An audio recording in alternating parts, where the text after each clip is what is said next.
Hello. Today I show you some quick overview over the two-player game mode. Some time passed since the last video in English. Now, for example, we have some quick sheet. You don't need to, if you read the rules once and understand basically what happens, you can play the entire game using the quick sheet, because all important data is here, like handling the overworld, and here on the back side is everything you need to do the combat loop. And here's also a little section called two-player rules, the same or a little bit shortened as in the manual. And these are the exceptional rules for a two-player game. And I go through it and maybe make some little examples how that work. Okay, this is the second player marker. We locate it here at the board, and it can move relatively. At the beginning they're starting together, but one of the player who start moving forward first says, okay, I take this marker now. Let's say I play with Bernhard, and I say I want to move forward, so I take this marker and Bernhard stays here. Okay. Later on I can still move forward or just move relatively to his position. Okay? Good.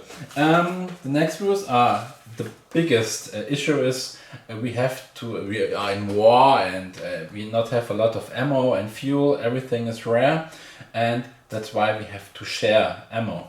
And not only sharing it, we have to lower it. For example, in the first mission, single player, we get 4 torpedoes loaded in the launcher plus 10 torpedoes, so 14 torpedoes and 20 deck gun shells. If we play two-player mode, we get this 14 torpedoes minus 2, so only 12 torpedoes for both players together. So we can share it however we like. So let's say every player takes 6 torpedoes, and with the deck gun shells the same. We have 20, is the normal, so minus 2, 18, and we have to share it. So let's say I take 10 and Bernhard gets 8. I'm not friendly. Okay, and the fuel is not limited, because every space we move, every player have to spend 1 fuel. And as an example, at the first mission, every player get 10 fuel barrels, so every player fuel his ship fuel with 10 barrels. Okay, victory points. If we battle and get victory points, here I have one. We have to share between. For example, in the first mission, we get for a cargo ship we destroyed 1 victory point, and maybe for a big tanker, fuel tanker ship, we get 2 victory points. But finally we have to share. So I can say, okay, Bernhard, you take the points and you upgrade some crew level, some crew member, or I do, or we just share, keep it to the next turn, but we don't double it. So it's get a little bit tougher. The big good thing about two-player mode is we have 2 boats at the same time, and we can attack with 8 torpedoes, for example, at the same time in 1 round, firing everything, meaning 8 torpedoes and 2 deck guns. And this is some great benefit. But we have to really take care of finding ammo. That's the biggest issue in two-player mode. The crew. Every boat has its own crew. For example, if I have some navigator, allows me to reroll 1 enemy attack roll, so I can avoid. It's only counting for my submarine and not for Bernhard's submarine. Here we separate the crew. The technology is a little bit different. For example, is I have some, let's take this, flak feeling, meaning I have a better air defense. If we paying this technology, both ships have it. Every technology we buy, both players will have and have as benefit. Okay, drawing targets. If we reach at a zone, a new zone, where, for example, we going to a cargo section, for example, and I roll 4 or more. Okay, let's say I roll 5. So we have an encounter, starting a combat loop, and we get enemy enemy targets incoming. Normally there are 3 targets. In 2-player mode it's every time 1 target more. So we draw 1 more target, so 4 targets. This is difference. That get a little bit tougher, but we can also make more experience points if we have to shoot chips, for example, to get one. Okay. The sound check is we do only 3 sound checks as usual. Normally a single player will do 3 sound checks. In the 2-player it's the same. So not every player do 3 sound checks. So we not have 6 in total. We just have 3. That's everything. Enemy side. If we have an enemy right here, and we are in the phase where the enemy tried to sight us, to see us, he do the check for the most easy visible player. So he tried to see him, or maybe if he is submerged, but I am surfaced and maybe very more easily to be visible, then he tried to sight me. So every time he do 1 sight test for the most easy view or easy player. Okay, lowering alert level. Yeah, that's close to the same thing. The chance to lower the alert level depends onto your state. If you are immersed and nothing more, he very not lowering his alert level. But for example, if you are on Schleichfahrt or playing dead, what is called dead diving now, it's some or token prototype issue, then it's relevant the player with the most easy visibility, which decide if he tried to forget us and lowering his alert level or not. The same with the side. That was this. Getting attacked.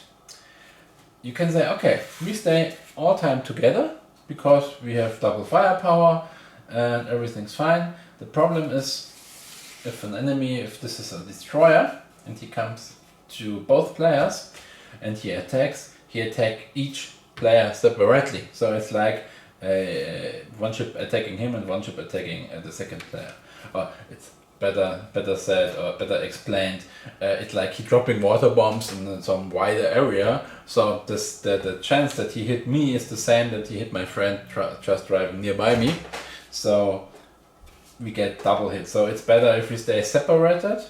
So he only attack him or me. And so we have to decide where to drive, One does a submarine driving. My English is not so good. Let's say submarine drives. And it's getting damaged. First player, you just use the damage back. Here we have the damage tokens. For example, now we have some periscope damage. And the second player, we have not our own submarine if we have just a single game, but you can use the player sheet here. This sheet is also used for save the data. If you play a campaign, you can just say, okay, I stop now, I just write down my values and tomorrow I start. Or tomorrow I start a new game and just laying this here and start a new game and maybe I load this game later on. It's like a save game, but you can also use it for playing without any problems. So the second player can just take this and note everything of his status. Or if both players have a game set, he can also take his own submarine and you play full material with damage marker 2 and everything the same like the first player. But it makes no influence to the gameplay or game mechanics itself.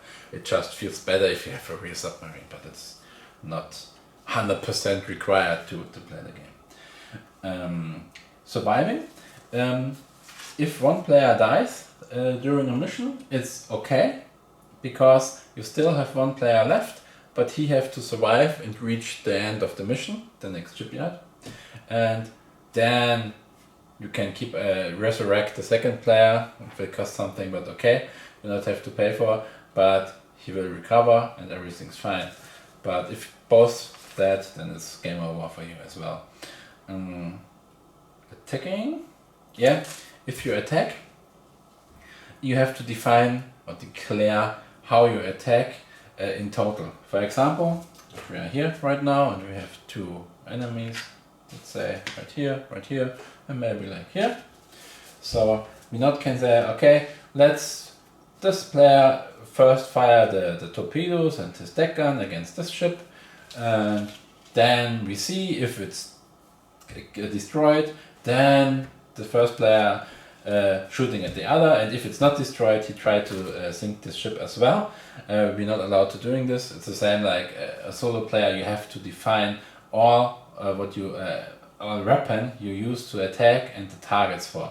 So he have to say, I use my deck gun and 2 torpedoes against this target, and he say, I fire my deck gun also to this target, but my torpedoes 4 or whatever against this target. And then we roll the dice and everything happens, because we don't know the impact if the ship sinks, if the torpedoes hit before every player already fired. So first declare it and then roll the dice.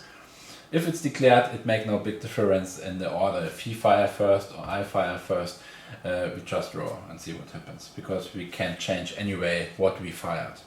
Okay, that's everything about 2-player mode. If I find some time or some friend, we maybe sit back here again at the table and really playing it so you can watch it.